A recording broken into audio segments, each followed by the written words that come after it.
Hello friends, welcome back to my channel. ಎಲ್ಲ ಪುರುಷರಿಗೂ ಒಂದು ಭರ್ಜರಿ ಗುಡ್ ನ್ಯೂಸ್ ಈ ವಿಡಿಯೋದಲ್ಲಿ ಸಿಗ್ತಾ ಇದೆ. ಇಷ್ಟು ದಿನ ಮಹಿಳೆಯರಿಗೆ ಮಾತ್ರ ಉಚಿತ ಬಸ್ ಪ್ರಯಾಣ ಇತ್ತು. ಇನ್ನು ಮುಂದೆ ಪುರುಷರಿಗೂ ಕೂಡ ಉಚಿತ ಬಸ್ ಪ್ರಯಾಣ ಇರುತ್ತೆ. ಇದ್ರ ಬಗ್ಗೆ ಸ್ವತಃ ನಮ್ಮ ಉಪಮುಖ್ಯಮಂತ್ರಿಗಳಾದಂತಹ ಡಿ.ಕೆ. ಶಿವಕುಮಾರ್ ಸರ್ ಅವರು ಮಾಹಿತಿನ ತಿಳಿಸಿದ್ದಾರೆ.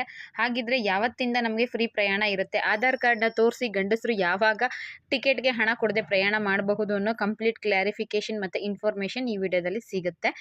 ಇನ್ನು ನಿನ್ನೆ ನವೆಂಬರ್ 14 ದೇಶದ ಪ್ರಥಮ ಪ್ರಧಾನಮಂತ್ರಿಯಾದಂತಹ ಜವಾಹರ್ಲಾಲ್ ನೆಹರು ಅವ್ರದ್ದು 135ನೇ ಜಯಂತ್ಯೋತ್ಸವ ಇತ್ತು. ಜೊತೆಗೆ ಮಕ್ಕಳ ದಿನಾಚರಣೆ ಕೂಡ ಇತ್ತು ಅಲ್ವಾ. ಸೊ ಬೆಂಗಳೂರಲ್ಲಿ ವಿಧಾನಸೌಧದಲ್ಲಿ ಗುರುವಾರ ನಿನ್ನೆ ಒಂದು ಪ್ರೋಗ್ರಾಮ್ನ ಆಯೋಜನೆ ಮಾಡಿದ್ರು. ಇದರಲ್ಲಿ ಬೆಂಗಳೂರು ನಗರ ವ್ಯಾಪ್ತಿಗೆ ಸಂಬಂಧಪಟ್ಟಂತೆ ಒಂದಷ್ಟು ವಿದ್ಯಾರ್ಥಿಗಳು ಚರ್ಚೆಗೆ ಭಾಗವಹಿಸಿದ್ರು. ಮಕ್ಕಳೊಂದಿಗೆ ನಮ್ಮ ಡಿ.ಕೆ. ಶಿವಕುಮಾರ್ ಸರ್ ಆಗಿರಬಹುದು, ಮಧು ಬಂಗಾರಪ್ಪ ಸರ್ ಆಗಿರಬಹುದು, BBMP ಮುಕ್ತ ಆಯುಕ್ತರಾದಂತಹ ತುಷಾರ್ ಗಿರಿರಾಜ್ ಸರ್ ಮತ್ತೆ ಪ್ರೀತಿ ಗೆಹ್ಲೋಟ್ ಅವರು ಕೂಡ ಭಾಗವಹಿಸಿದ್ರು. ವಿದ್ಯಾರ್ಥಿಗಳು ಹಲವಾರು ಪ್ರಶ್ನೆಗಳನ್ನ ಕೇಳಿದ್ದಾರೆ. ನಿಮಗೆಲ್ಲ ಗೊತ್ತಿದೆ, ಕರ್ನಾಟಕದಲ್ಲಿ 5 ಗ್ಯಾರಂಟಿ ಯೋಜನೆಗಳಿದ್ದಾವೆ. ಅದು 3 ಯೋಜನೆಗಳು ಕಂಪ್ಲೀಟ್ ಮಹಿಳೆಯರಿಗೆ ಅಂತಲೇ ಮೀಸಲಿರೋದು.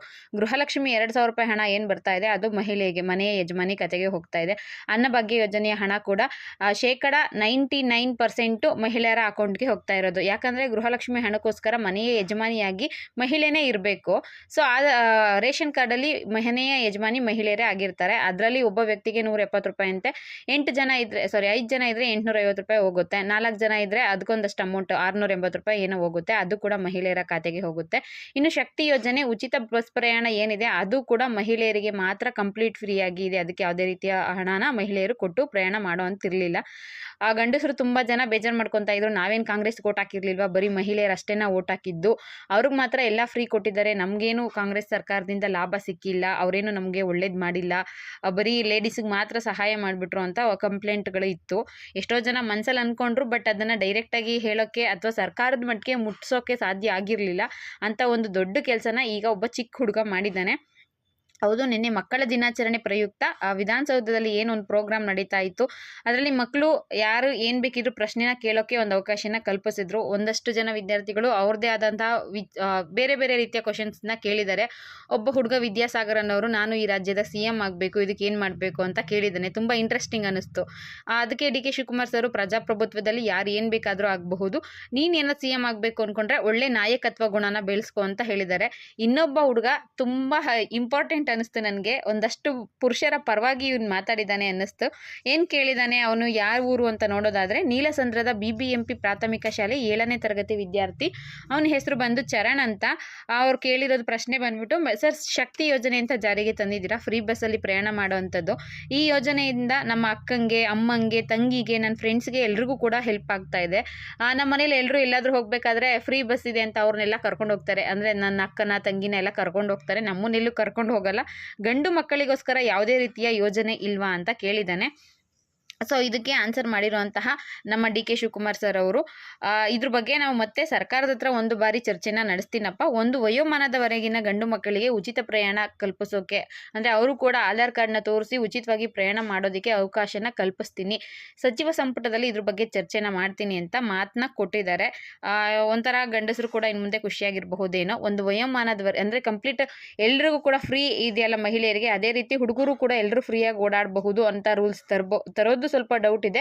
ಬಟ್ ಶಾಲಾ ಕಾಲೇಜು ವಿದ್ಯಾರ್ಥಿಗಳಿಗೆ ಅಥವಾ 60 ವರ್ಷ ಮೇಲ್ಪಟ್ಟ ವೃದ್ಧರಿಗೆ ಅಥವಾ ಕೆಲಸಕ್ಕೆ ಹೋಗುವಂಥವ್ರಿಗೆ ಏನಾದರೂ ಒಂದು ನಿಗದಿ, ಒಂದು ಕಂಡೀಷನ್ಸ್ನ ಹಾಕ್ಬಿಟ್ಟು ಗಂಡಸರು ಕೂಡ ಫ್ರೀ ಬಸ್ನಲ್ಲಿ ಓಡಾಡೋ ರೀತಿ ಯೋಜನೆನ ಜಾರಿಗೆ ತರಬಹುದು ಅಂತ 99% ಹೇಳ್ತಾ ಇದ್ದಾರೆ. ಒಂದು ಕಡೆಯಿಂದ ಇದೊಂದು ಖುಷಿ ವಿಚಾರನೇ ಅಂತ ಹೇಳಬಹುದು. ಬಟ್ ಇನ್ನೊಂದು ಕಡೆಯಿಂದ ಈ ರೀತಿ ಯೋಜನೆ ಏನಾದರೂ ಜಾರಿಗೆ ಬಂತು ಅಂದರೆ ಸರ್ಕಾರ ಇನ್ನೂ ಕೂಡ ದಿವಾಳಿ ಆಗುತ್ತೆ. ಬರೋ ಹಣ ಎಲ್ಲ ಗ್ಯಾರಂಟಿ ಯೋಜನೆಗಳಿಗೆ ವಿನಿಯೋಗ ಮಾಡಿಬಿಟ್ರೆ ಬೇರೆ ಯೋಜನೆಗಳಿಗೆ ಹಣ ಇರೋದಿಲ್ಲ. ಈಗ ನೋಡಿ, ಸ್ಕಾಲರ್ಶಿಪ್ ಬಂದು ನಿಮಗೆ ಕರೆಕ್ಟಾಗಿ 2-3 ವರ್ಷದಿಂದ ಕೊಟ್ಟಿಲ್ಲ. ಲೇಬರ್ ಕಾರ್ಡ್ ಸ್ಕಾಲರ್ಶಿಪ್ಪು, OBC ವಿದ್ಯಾರ್ಥಿ ವೇತನ ಎಷ್ಟೋ ಜನ ವಿದ್ಯಾರ್ಥಿಗಳಿಗೆ ಇಲ್ಲಿವರೆಗೂ ಬಂದಿಲ್ಲ. ಅನ್ನಭಾಗ್ಯ ಕೂಡ ಪೆಂಡಿಂಗ್ ಇದೆ, ಗೃಹಲಕ್ಷ್ಮಿ ಕೂಡ ಪೆಂಡಿಂಗ್ ಇದೆ.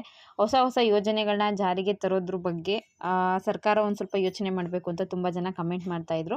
ಸೊ ನಿಮ್ಗೇನು ಅನಿಸುತ್ತೆ, ಪುರುಷರಿಗೂ ಕೂಡ ಫ್ರೀಯಾಗಿ ಟಿಕೆಟ್ ಇಲ್ಲದೇ ಪ್ರಯಾಣ ಮಾಡೋ ಯೋಜನೆ ಜಾರಿಗೆ ಬರಲಿ ಅನಿಸುತ್ತಾ ಅಥವಾ ಬೇಡ ಅನಿಸುತ್ತಾ ಅನ್ನೋದನ್ನ ದಯವಿಟ್ಟು ಕಮೆಂಟ್ ಮಾಡೋದ್ರ ಮುಖಾಂತರ ತಿಳಿಸಿ. ಈ ಯೋಜನೆ ಏನಾದರೂ ಜಾರಿಗೆ ಬಂತು ಅಂದರೆ ಖಂಡಿತವಾಗ್ಲೂ ಒಂದಷ್ಟು ಜನ ಪುರುಷರಿಗೆ, ಅಂದರೆ ವಿದ್ಯಾರ್ಥಿಗಳಿಗೆ ಸಹಾಯ ಆಗುತ್ತೆ, ವಯೋವೃದ್ಧರಿಗೂ ಕೂಡ ಸಹಾಯ ಆಗುತ್ತೆ.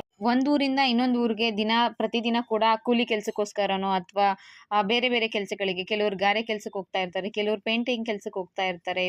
ಒಂದು ಜಿಲ್ಲೆಯಿಂದ ಇನ್ನೊಂದು ಜಿಲ್ಲೆಗೆ ಹೋಗೋರು ಕೂಡ ಇರ್ತಾರೆ. ಅಂಥವ್ರಿಗೆಲ್ಲ ಸಹಾಯ ಆಗಬಹುದು ಅನಿಸುತ್ತೆ. ಮತ್ತೊಂದು ಕಡೆ ಸರ್ಕಾರ ಈ ರೀತಿಯ ಹೊಸ ಗ್ಯಾರಂಟಿ ಯೋಜನೆಗಳನ್ನ ಅಥವಾ ಫ್ರೀ ಯೋಜನೆಗಳನ್ನ ಜಾರಿಗೆ ತಂದರೆ ಮುಂದೆ ಅದು ನಮಗೆ ಮತ್ತೆ ಪ್ರಾಬ್ಲಮ್ ಆಗಬಹುದು ಅನಿಸುತ್ತೆ.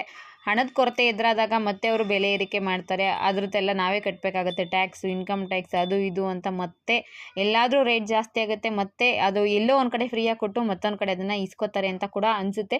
ಏನೇ ಇರಲಿ ಸದ್ಯಕ್ಕೆ ಒಂದು 2-3 ದಿನ ಆದರೂ, ಒಂದು 2-3 ತಿಂಗಳಾದರೂ ಖುಷಿ ಪಡೋವಂಥ ಸುದ್ದಿ, ಗಂಡಸರಿಗೂ ಇನ್ನು ಮುಂದೆ ಫ್ರೀಯಾಗಿ ಬಸ್ಸಲ್ಲಿ ಪ್ರಯಾಣ ಮಾಡುವಂತಹ ಯೋಜನೆ ಜಾರಿಗೆ ಬರಬಹುದು.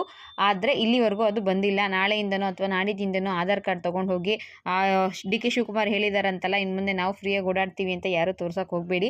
ಅಧಿಕೃತವಾಗಿ ಅದಕ್ಕಿನ್ನೂ ಒಪ್ಪಿಗೆ ಸಿಕ್ಕಿಲ್ಲ. ಸಚಿವ ಸಂಪುಟದಲ್ಲಿ ಇದ್ರ ಬಗ್ಗೆ ಡಿಸ್ಕಷನ್ ಆಗುತ್ತಂತೆ. ಅದಾದಮೇಲೆ ಅವರೆಲ್ಲರೂ ಕೂಡ ಒಪ್ಕೊಂಡ್ರೆ ಆಮೇಲೆ ನೀವು ಆಧಾರ್ ಕಾರ್ಡ್ನ ತೋರಿಸ್ಬಿಟ್ಟು ಫ್ರೀಯಾಗಿ ಓಡಾಡಬಹುದು. ಇದಿಷ್ಟು ಇವತ್ತಿನ ಇನ್ಫಾರ್ಮೇಷನ್ ಆಗಿತ್ತು. ಈ ಇನ್ಫಾರ್ಮೇಷನ್ ನಿಮ್ಗೆ ಇಷ್ಟ ಆಗಿದ್ದರೆ ಒಂದು ಲೈಕ್ ಮಾಡಿ, ಶೇರ್ ಮಾಡಿ, ಮಿಸ್ ಮಾಡದೆ ನನ್ನ ಚಾನಲ್ನ ಸಬ್ಸ್ಕ್ರೈಬ್ ಮಾಡ್ಕೊಳ್ಳಿ. ಇಲ್ಲಿವರೆಗೂ ನನ್ನ ವಿಡಿಯೋ ನೋಡಿದ್ದಕ್ಕೆ ಎಲ್ರಿಗೂ ಕೂಡ ತುಂಬ ಹೃದಯದ ಧನ್ಯವಾದಗಳು. Thank you for watching friends.